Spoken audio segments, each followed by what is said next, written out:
Okay, let's start off with, initially, wanted to get the air conditioning running, right? Cool. Probably just a Schrader valve, 26-year-old truck, no big deal.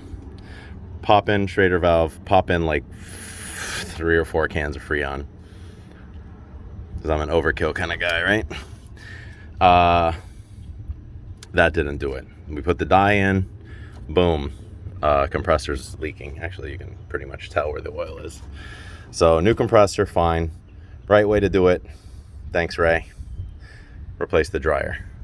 That opened a can of worms, right? So as you can see, dryer fittings, pretty easy, no big deal. You may want to take the flashlight out, took the intake out of the way. Not a chance. This stupid fitting, dissimilar metals, seized. Took a Dremel, put a relief cut. So it's not this that wouldn't spin, it's the actual fitting seized to the line, to the, you guessed it, evaporator coil. Sweet. Super hard to get to in the dash. So I guess that opened up. Let's do it all. Let's do the line from the evaporator to the condenser. Let's do a condenser, all of that. No big deal. Let's do it right. Make sure the air conditioning is nice and freezing cold. It's Florida. That's one of the major must-haves in Florida is air conditioning. So, okay. So that turned into the nightmare that is the evaporator coil. Now, every YouTube I've seen has basically dash drop, other than one guy that had a nice little 3-minute video, and I'm glad he did, because at least that told me it was possible to get the evaporator out without dash drop. I don't mind work. I don't mind removing things. I don't mind working. I don't mind, you know, even a little bit of a pain in the ass. But brittle plastics, old school stuff, that kind of is a little daunting, you know. Dedicating 10 hours to getting a dash in and out just to do an evaporator coil is a little daunting. So since I was doing evaporator coil anyway, let's do heater core, might as well. Although I will say, on the 04s, I know that's a dash out job, and then there's a hack where you can cut into it and epoxy after, which is a viable option. I would go that route if I were to do that again.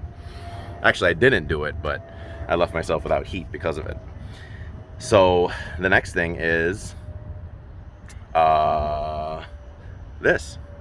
So on this one, I had the heater core out of here in about 10 minutes. There's an access panel, pulls right out. Simple, simple, simple. Absolutely. There is no displacement for replacement, as you all know. So I'm going to show you now. Because of that guy's video, he just didn't point out what you were trying to get at well, in my opinion. So, and I can guarantee you, once this goes back into place, I'm going to throw a little silicone into the channel. I am not putting the back screw in. That one was such a pain in the butt to get to. So, as you can see, this would be up in there. Heater core is pressed up against this. Super easy. Oh, buddy, open header. Actually, it's not. It's just glass packs or something serious. It's a little much for me. I'm getting old. I like the sound of an engine, but it's got to be a deep little low grumble, and it can't sound like that around town. Anyway, back on track. So heater core, this would be up in there, right? Heater core, obviously, would be pressed up against that. Literally one retaining clip, and the heater core's out. You undo the fittings in the engine bay, out. Like, no joke, that's a half-hour job tops, all in, even bleeding the coolant. So that's super easy. I bought a replacement, although, let me show you. My old one was in perfect condition. But, I don't know. I'm gonna spend as much money shipping back to Rock Auto as just popping in the new one. So I guess cheers to another 26 years of no issues. So anyway, the main point of this video is to show you. Here it is. As you can see, this is the bottom part. Is it easy? It is not, but I'm gonna make it substantially easier for you. Here is your evaporator coil. Now, once I disconnect the lines, that should pull right out, and I should be able to jimmy the new one right in. So we should be good to go. I'm curious to see how much crap is built up on the other side, because I had, with the fan on high, I felt like the volume of air was not great. So I guess we'll check that out. So there are obvious, here's my pile of screws. There's one screw somewhere that I lost. Look at this guy, was a maniac. Look at this. Previous owner, I think this was the first owner, had a built-in either cell booster or cell phone connection. Look at that. RJ211 or whatever the hell it's called. And this whole thing, I'm probably gonna, yeah, I'm gonna yank that out for weight savings.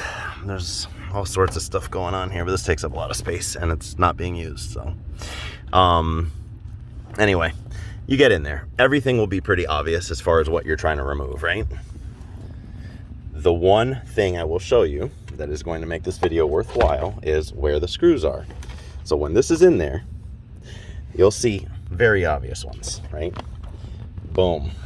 Those two on the right side, super obvious. So these other screw holes, like this one, this one, this one, this one, and this one, will make you realize that's the bottom cover. Let me show you that as well. Yeah, here's the bottom cover. This is the one that goes over the heater core. So that's those, obviously. Boom, undo those. Access to heater core. The very next one, this is the one you guys are going to care about, right? That's pretty obvious. Those two are obvious. Even, let's see. When I was up in there, even this one, you can feel for. If you put your fingers up, your middle finger is tall enough to touch this if you have long fingers. So with a variation, and I did this, I threw a little Tessa tape. I don't know if you guys, electrical tape will work fine. Focus on the right thing there, buddy. I taped my socket to 5.5, a little 3-inch angled ratcheting. That's helpful. You can get up in there. When you feel it with your middle finger, that's actually too long. The one I used was one of these. And I eventually taped them together to get different lengths, but I think I just used the longer one. So boom, this one's obvious. So now you have 1, 2, 3, 4 obvious ones. I'm tugging. Put a little stress crack down here, which I just realized doesn't matter because it's on the other side of the vent. I also put a bit of a crack here, which is also no big deal. I'll just epoxy that for now. I'm also going to run a bead of RTV for sure inside the channel, because I'll just run a little tiny bead inside the channel, because once it's pressed together, it's good to go. You won't have to, actually, that's how it comes from factory. Now that I look, this is not even a gasket. Look, this is not even a gasket. This is RTV. So I'll put a little bead of RTV just to seal it up. And I can assure you, so the ones that are going to make you want to kill yourself, and I mean that lightly, I'm kidding, nobody do that. This one you'll feel also, if you reach up, when it's up in there, it's right below, just about the cigarette thing maybe. Is it? Yeah, when you shove that up in there. Yeah, this is going to be fun to get back in, but I'm telling you, getting it out was just brutal. So, shoving it up in there, it is right below, yeah, it's pretty much, here, I'm going to give you a frame of reference, right about that level, down, straight back. So, this one, you can feel, you'll reach up with your finger, you can feel it, you can get it. There's one on the complete opposite side. So what I used is a little bit of hoping, praying, and wishing, and I used this guide, this channel, to kind of guide my socket up onto it, and I was able to get it. And just keep loosening. You're not going to want to have to try to find that twice, especially once the screw is loose. Just keep loosening until you know you're sure. Then you pull the entire assembly. I used this part of it. Obviously, this is what's visible once it's back in, right? I used this part of it. I pulled down because this is strong. So I pulled down. And then at the same time, I pulled hard because you need to get this drain line that goes through the firewall out. So I pulled this way, and then I was able to just jimmy it out. Okay? Hopefully that's helpful. That's it. 6 screws gets that out. Access to the evap.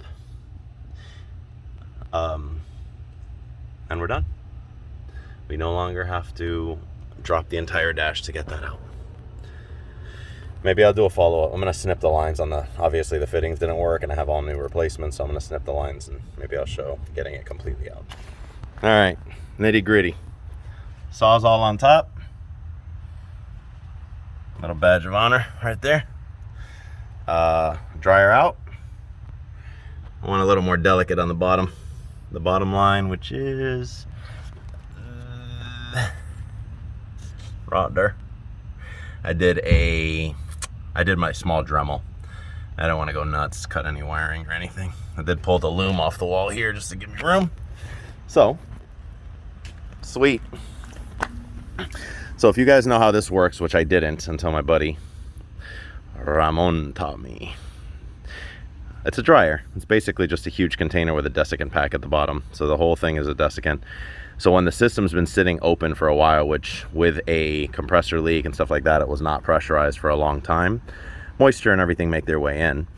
Eventually that's obviously going to saturate those desiccant packs and it won't do its job anymore. That's why normally the recommendation would be dryer along with a compressor. So new dryer's going in because of that. Evaporator's going in.